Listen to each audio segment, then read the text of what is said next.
Today is deadline day. And 2 matches. I know what you're thinking. Jack, it's been a month. Did you get a goalkeeper? No, I didn't. And to be fair, Harry Evans, he's not disgraced himself just yet. And whilst I do have a lot of money to spend potentially today, whether or not I'm actually going to spend it, I guess depends on the right players being available. £7.8 million transfer budget, loads of wage budget surplus too, deadline day awaits us, well, in 3 days. And I'm currently not signing anyone. Will we sign anyone? Let's find out together today, shall we? Yes, folks, how is it going? And a warm welcome back. It's Park to Prem with Wanderers FC. It's Tuesday as you watch this, and today, well, it might not be Tuesday. I guess you could be watching this in the future. We've talked about this before in a video, haven't we? But yes, today we are back, and I'll tell you what, we are going strong in the Championship. 2 games coming up today. The first against Fulham. Relegated from the Premier League 2 years ago, failed to bounce back at the first time of asking. Media prediction of 3rd.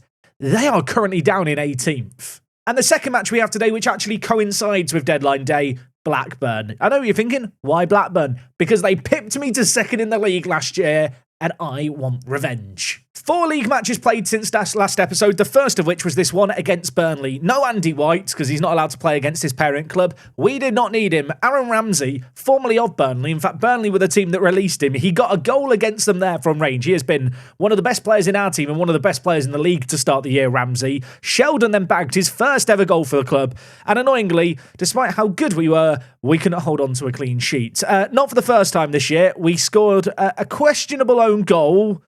I say questionable. I don't think the shot was on target. It was given against JJ. But all in all, what a performance this was. A great little win. And I do want to defend JJ a little bit. I know he scored an own goal there where it deflected off him. But actually, when you look at his attributes, you look at his development, and you look at his performances, he's doing pretty well for a player we're kind of training to play centre-back at the moment. Speaking of players training to play in positions they're not comfortable with, AA playing at right wing-back for this game here as we managed to beat Millwall 2-0. Haig getting his first ever goal for the club. Great to see him get off the mark. He's actually been developing really nicely. 19 years old, £3.5 million spent. I feel like there's high expectations on him. He did give away a penalty in the opening game of the year. Since then, he's been much better. And of course, just as a little reminder, there's that annoying little sell-on clause that I accidentally left in his contract. Not able to buy it out yet. I'm hoping Charlton let me buy it out sooner rather than later. Couple of really good wins was nice. The next result, the pick of the bunch in terms of recent games, 5-0 against QPR. This made it 4 wins on the bounce. Really good performance. Marcus Sheldon,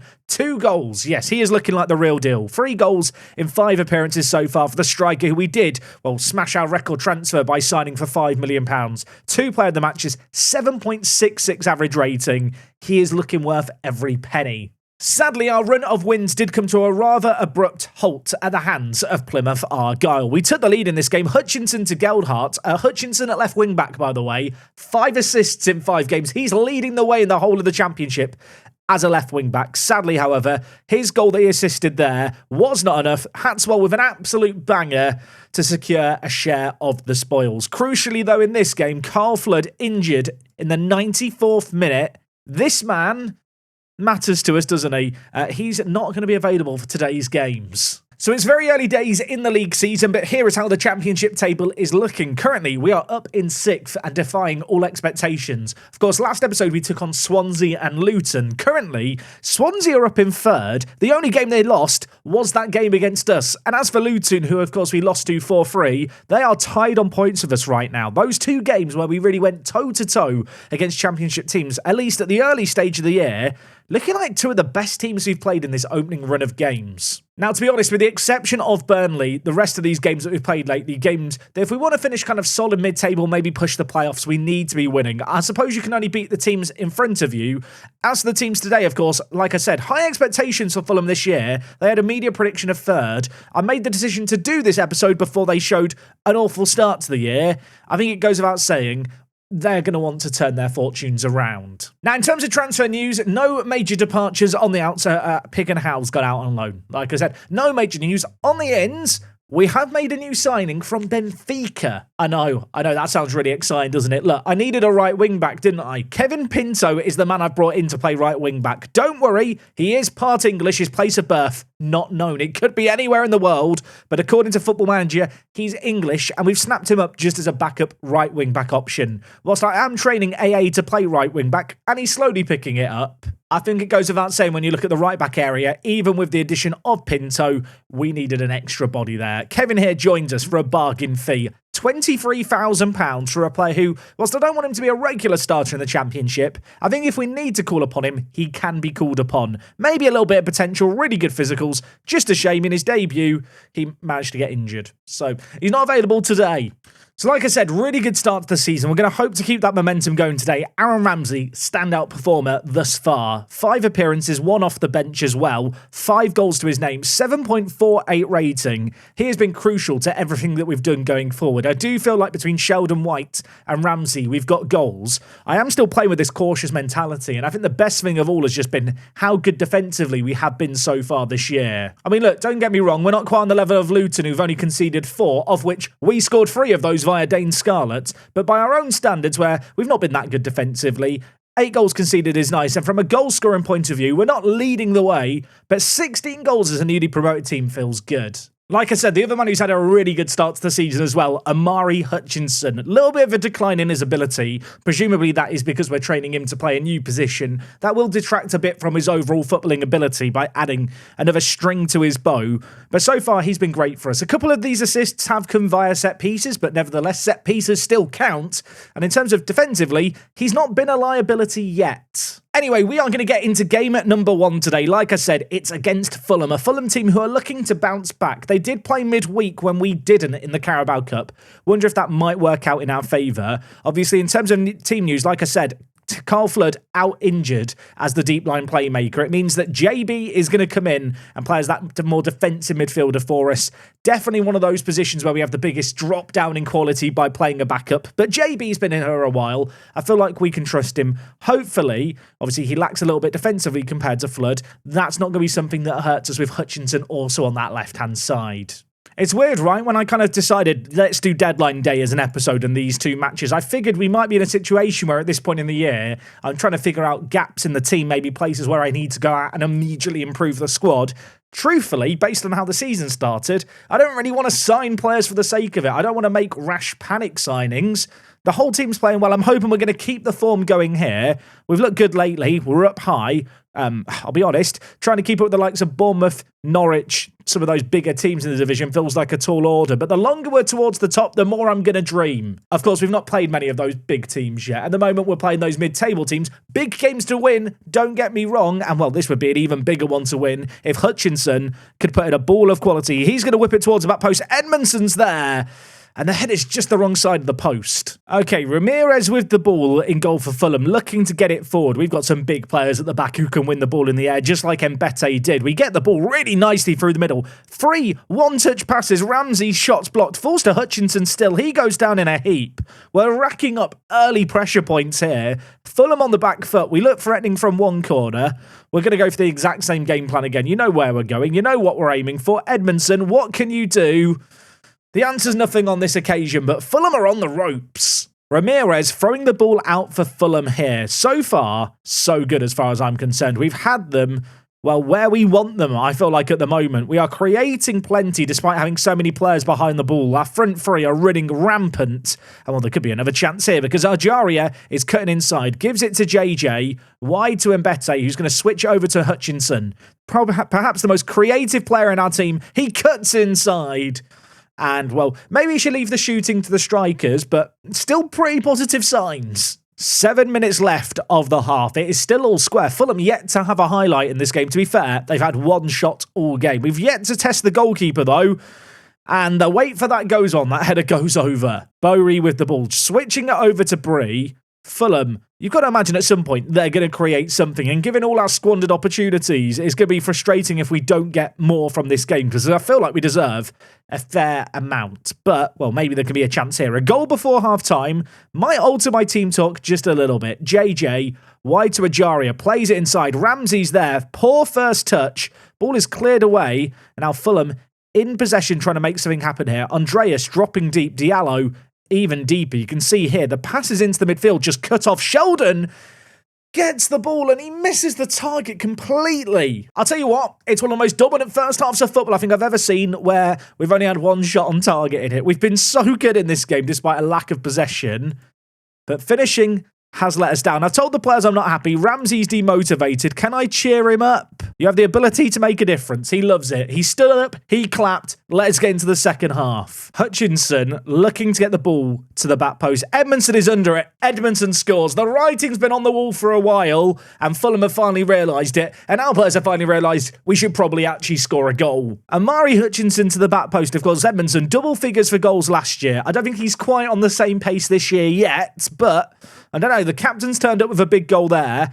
That is going to perhaps ease the nerves slightly. I mean, as for Fulham, I'm looking through their team here as they pass the ball. There's lots of players I recognise as good players in Football Manager, and yet for this Fulham team to start the year, they are just not performing one little bit. Hutchinson has already turned provider once. This time, can't quite pick out the pass he needed to. Bree looking to bring it through the middle for them. Switches it over to Howell. Back inside to Andreas. I assume that's Andreas Pereira there. Diallo, Howell. Plenty of possession right now for Fulham in this kind of period of play, but they're not really getting the ball forward, and as we've seen already, they've struggled with that penetrative pass. We're happy for them to have it around the back. It allows us to force turnovers. Hutchinson latches onto the loose ball. 2 players in the box to aim for. Make that 3. Whip to the back stick. Andy White is there. Andy White grabs his third, and it is 2 goals to the good. We've not even played an hour. Amari Hutchinson, I'll tell you what a left wing back. People mocked me in the comments. They laughed at me. They're not laughing at anymore. What a ball that is. What a great little header by Andy White too. I'm going to make some changes here. Gelhardt, I'm going to bring in for Ramsey. Elsewhere in the team, Haig, not having the strongest of games right now. I'm going to bring in Alex Matos for some fresh legs. Ajari has not been at his best either. George Marsh on Newcombe. Ajaria still coming back from injury and lacking a little bit of match sharpness. Don't feel like risking him. Marsh with the ball. Throw in. Gives it down to Matos. Back with Marsh. JB. Across to JJ. Edge the box. The centre-back. He's going on a run. He could go all on his own. He nearly did. The keeper tips it wide.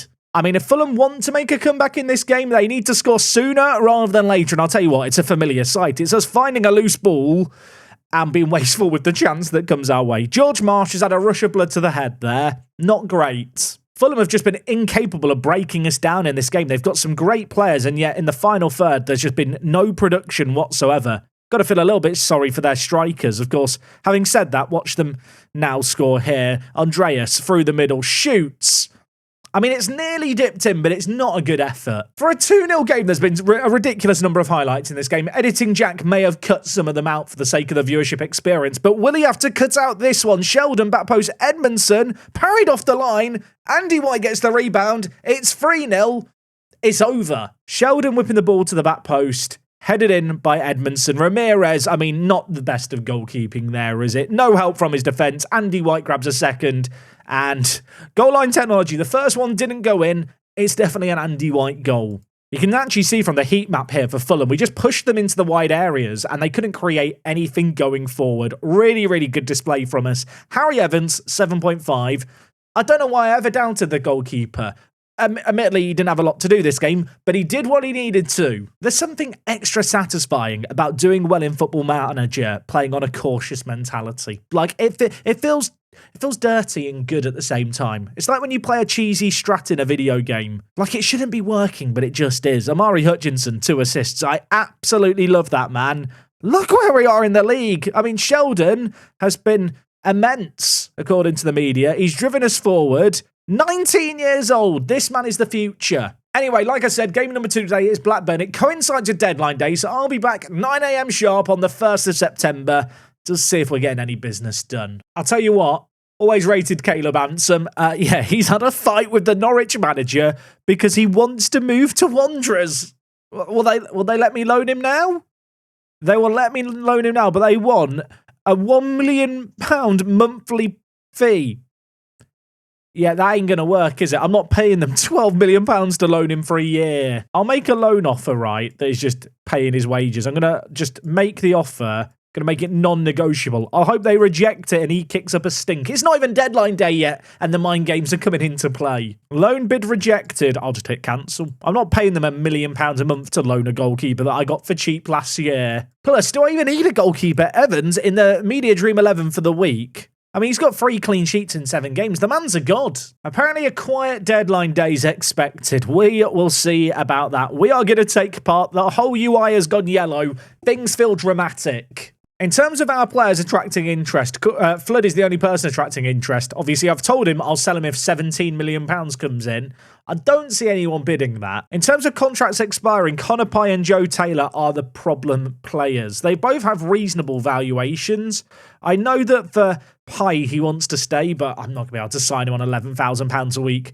As for Joe Taylor, I told him I wasn't forcing him out the club. I am about to offer him out and potentially upset him, but he is so far away from the first team now. Even if he's unhappy and still here till January, he'll be in the under-21s playing with them. So it shouldn't affect the first team. Like I said during that last game, we're in this weird position where I don't really feel like I desperately need to sign anyone. Like, there's some good players who've got scouted here. I feel like wages are going to be an issue. You know, Neco Williams would be a great little addition to the team. I don't have £47,000 lying around for him. Josh Granahan, not a bad player playing for Peterborough, but he's just not of the level that we need. I just look across at our current starting 11 when everyone's fit and the bench, and now the backups as well, where we've got a few more players. We're just in a really good spot. I feel very, very chilled. I mean, don't get me wrong, if the right player's available, it's not going to stop me making a signing, but I don't feel a need really to sign players for the sake of it. No offers made for Pye or Taylor. I'll hire intermediaries to try and sell the players. There's no interest. Yeah, I guess we're just keeping them around. I mean, ultimately, I could end up losing both players on free transfers at the end of the year because I don't see a world where I can come to agreeable terms to renew their contracts. But to be honest, when you just look at their ability now, they're not good enough for where we're at as a club. Noticed a familiar face on the transfer list. Overton, listed by Burton. Of course, we sold him to them for 140k. Safe to say that wasn't money well spent by them, isn't it? Was just having a little look through the Media Dream 11 in League One. I saw James Weir here and I started to get really excited. I looked at his release clause of £5 million. Another player playing for Reading. Thought he looked great. Not English. He's Northern Irish international. There was actually a striker I really like the look of at Reading in Rashid Mohammed here. He's a Moroccan youth international at under-23s. Is partially English as well. He actually looks like he could be a really, really good striker. Super consistent, great potential. I think the stumbling block would be trying to negotiate a deal for him. Because I think they want like £4 million. And I don't think I want to pay £4 million for him. I mean, right now, Dane Scarlett probably is that third choice striker. If we just compare Mohammed with him, I mean, he is very, very good, isn't he, the 19-year-old? It's not a signing I necessarily need, but can you ever have too many strikers? I don't think the answer's yes. I can't believe I'm doing this. I'm going to try and negotiate a deal. I'll tell you what, £2 million up front, and I'll give you a further £2 million over the next 3 years. How do you like that? There might be a deal to be had here. Is this a signing I'm making out of luxury because I'm just feeling a bit comfortable? Perhaps. But I do actually really like the look of this guy. I feel like he could be very, very good. 16 goals last year for Bromley, who were promoted from League 2. I just feel like he's a good striker. When you compare him against Dane Scarlett, not as good mentals, not quite as good in the air, but he is a raw talent. That is, well, a given. Physicals are great. He's consistent, like we've already mentioned. There's just a lot to like. Bit annoying, he's asked to be a star player, even though I've been told his wage demands are low. If I suggest squad player, yeah, he didn't like that. I'm going to get rid of the preferred role. I'm going to lie to him about the fact he's a star player and hope I can negotiate his kind of terms down later. In terms of the contract, I want him on a nice, big, long deal. Because his wage demands are so low here, I might overpay him a little bit just to get the contract extension after promotion. In terms of the rest of these clauses, I'll give him a top division promotion wage rise of 50%. If I have to double his wages to close to £5,000 as a Premier League team, I feel like I can kind of just deal with that. He has signed that deal. Let's hope that no one else goes in for this guy. £4 million is not cheap, but he looks really good.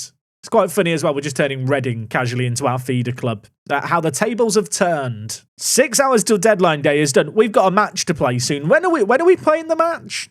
We should be in Blackburn. And the answer is now the match is happening. Here we are taking on Blackburn. This is actually a game that we're playing over some of the other teams that will have a game in hand off the back of this. A win here, we would go above Birmingham, I realise. So that has got to be the aim. Despite the fact we played a game a few days ago, good news, team fitness across the board is really, really promising. Obviously, Flood is still out. JB comes in. Besides that, though, we are at full strength. And I want revenge on Blackburn for what they did to us last season. Okay, Blackburn playing a 4-4-2. If you're wondering where they are in the league, by the way, they're currently in 12th place. They've actually only won 2 games of the first 7 as a newly promoted team. They're in mid-table. That was kind of their pre-season prediction.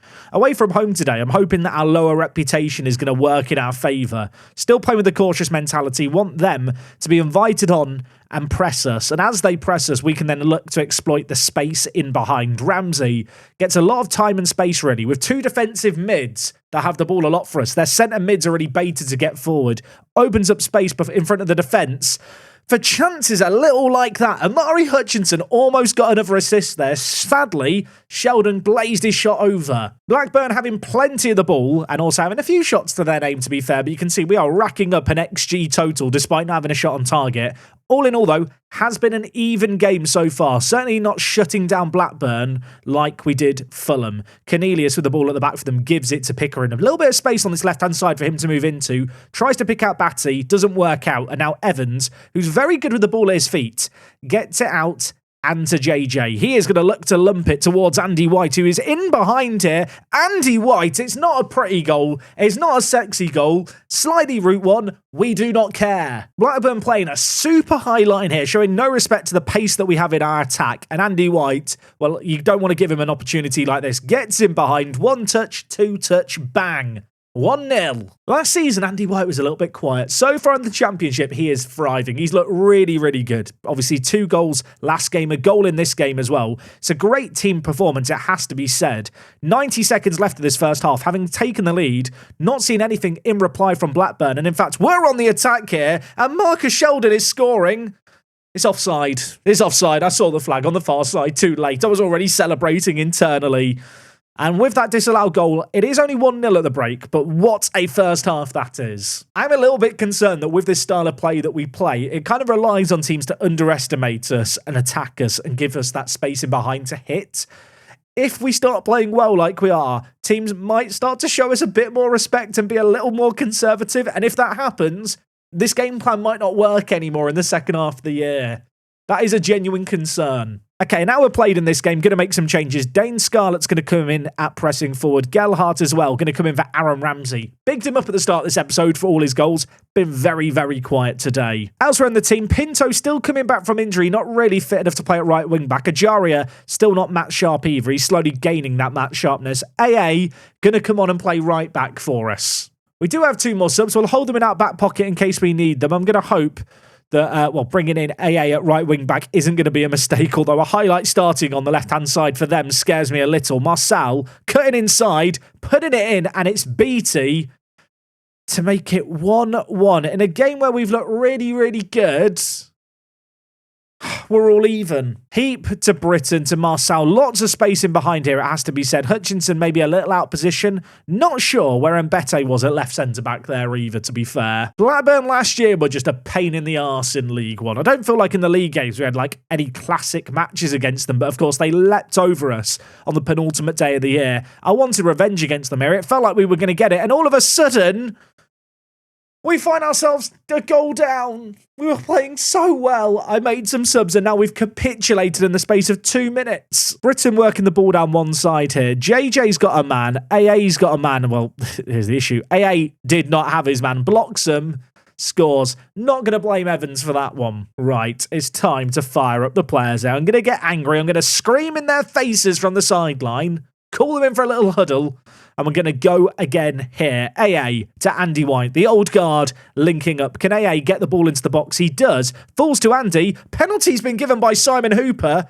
And Dane Scarlett is going to be the man with the plan to take it from the spot. Scored a hat-trick on the opening day of the year. Has had a good little goal-scoring season so far, especially as a sub-striker. This one from the spot is going to add to that tally. It's 2-2. Let's not panic. Going to shout some encouragement to the players now. I fired them at once. Now we're going to encourage them. I still do have a couple of subs if I want to make them. JB, off you come. Matos, on you come. I need some fresh legs in the midfield. We'll move Haig across to play as the deep line playmaker. Elsewhere, I've got one more sub. White's had a good game, but he's looking a little worse for wear. Colin George, come on down, my friend. George is still looking for his first goal at the club, but he's very good with the ball in the air. And well, speaking of players good with the ball in the air, George Edmondson scored. It's 3-2. It's another certified Wanderers classic. You'll never guess who put in the ball. Amari Hutchinson on that left foot of his, swinging it in. Edmondson leaps. It's 3-2. I've just noticed they've got Macy in goal. It's not the Macy that I wanted to sign and kept turning me down. It is. I'll call that karma. That is karma as far as I'm concerned. Screw you, Matt. Saying all of that, there's still 6 minutes left in this game, and we've had 5 goals so far. You wouldn't really bet against there being some more. Let's hope if there is another, it's going to be in our favour. George, we've brought him in. Good little ball to Dane Scarlett. Gets through to Gelhardt. And that shot was blocked, actually, in the end for a corner. It was a golden opportunity. Obviously, we know what to expect here. We know what's happening. Hutchinson's going to whip it in on his left foot. The man has been absolutely top draw this year. Edmonton's suddenly shown up this episode with goals. On this occasion, he can't keep the header down. That said, if you thought the highlights were done, no, the resulting goal kick straight into more action here. Blackburn on the offensive. Rankin Costello wide to Marçal on this near side. He plays it across into the middle. Rankin Costello shoots. Evans with a big save. Still got a corner to deal with, mind you. 4 minutes left on the clock. Whipped in. Evans, another stop by the goalkeeper. He is looking like a man mountain between the sticks. And now, really, Football Manager, I'd quite like the highlight just to end. The fact it's not ending scares me. Evans is clutching onto the ball and slowing things down here. He's going to launch it towards Gelhardt. He can't win the ball, but Hutchinson's there for the second. Gelhardt, George. Hutchinson's the left. Options in the middle. Dinks it. What a ball that is! Oh, we could have scored so many more in this episode. 1 minute left, Blackburn set piece. Not like this, Football Manager. Please stop. It's whipped in. Evans collects it. Get it away from our goal. Just get it as far up the other end as you can, please, mate. We don't need to play it out from the back right now. I know I have distribute to centre-backs on. I lied. Get it forward. Ball launched. Gelhardt under it. Doesn't win it. Does find its way, though, back to Hutchinson. I feel like Hutchinson has a magnetic pull to the ball. It always just seems to end up at his feet. And, well, I want another goal just to help us relax. Hutchinson, here he is again. Speaking of the devil, the byline, Dane Scarlett. Dolk, what a goal that is. The assist by Dane Scarlett, so intelligent. He could have had a shot from an impossible angle. He knew there'd be someone running on it behind him, and he managed to pick out that man. I'll be honest, based on the start to this season, I was a little bit concerned I'd come back for today's episode and we'd be crap. It's not happened. We've won both of them. Well, this one's not done yet, but I think we've won both of them. 8 minutes of added time. You know what? Why not have another? Edmondson, where are you? Dolk is there. He's already scored one. Can he add another? Edmondson to Haig. What can he do? Options inside. Gives it to Mbete. Don't shoot, Mbete. Don't be silly. What are we doing? Is there a game plan here, or are they just playing piggy in the middle? I'm not sure. They're not sure. Gelhardt hits the post. Okay, folks, that was a roller coaster ride. You can see from the match momentum, there was a burst of momentum for Blackburn when they grabbed their 2 goals, but we steadied the ship nicely. A flurry of highlights late on. Amari Hutchinson, man of the match again. What a win. What a performance. Another really high-scoring game as far as we're concerned. We're in second. Don't be deceived, there are teams behind us with games in hand, but we're in second for now. Fans want permanent deals struck for Hutchinson. I mean, to be fair, we do have the option to buy him for 3.3 million. I feel like it's a little too soon to be signing him, but I would like to keep him long term. Still waiting on the contract, by the way, for Rashid Mohammed. The deadline day has 1 hour left. Is he going to sign with us? Is he going to sign with us? Reading delaying the paperwork here. Thankfully, the answer is no. They have a functional fax machine. Get him signed up. £4.4 million for a player that potentially has Premier League potential and is super consistent. I feel like this guy is going to be a player for us. Also, if you're a Reading fan, you're welcome. I've given your team £9 million this year. If they don't get out of League One, they're just bad. And with that signing there, that concludes a deadline day where you can see there's some big deals done in the transfer window. Emil Smith-Rowe left Fulham. Max Aarons went to Atalanta. Jovic has actually joined Bournemouth this year. Bournemouth are a weird team to be in the Championship with some of the players they've got. Suppose it's not entirely surprising. They are top of the league, and if we just look actually at the season preview, the Media Dream 11 is literally just half of their team. I mean, they've got Evan Nilsson and Jovic as their front two. Madness. Not sure we can claim we're going toe-to-toe with them just yet, but as things stand, we're only 2 points behind them. Ignore the fact they've got a game in hand. Now, in terms of when we're going to be back next time, I kind of like the idea of coming back for some games that are going to be real, proper tests. So we do have Bournemouth and Norwich at the end of the month. I feel like that's almost a little bit too soon to be coming back. I feel like now with no EFL Cup and only really the FA Cup besides the league to focus on, I should smash through some Football Manager. I was going to suggest Ipswich because they've been relegated to the Championship this year. They're down in 20th. I mean, truthfully, I don't know what the plan is next episode. You know what? Come back next time and find out. Hopefully you guys did enjoy today's episode. Please let me know what you make of the signing of Mohamed here. I feel like he's going to be on the bench often. He's going to come on off the bench. He's probably an upgrade on the other backup strikers we had. I mean, I've definitely overpaid, but I had money burning a hole in my pocket. And the overall balance of the club is still very, very healthy. Right now we sit in second. Will we be second next time? Come back and find out. I'll see you guys soon. Thank you for watching as always. It's me, Jack, and I'll talk to you guys in a bit. I'm out.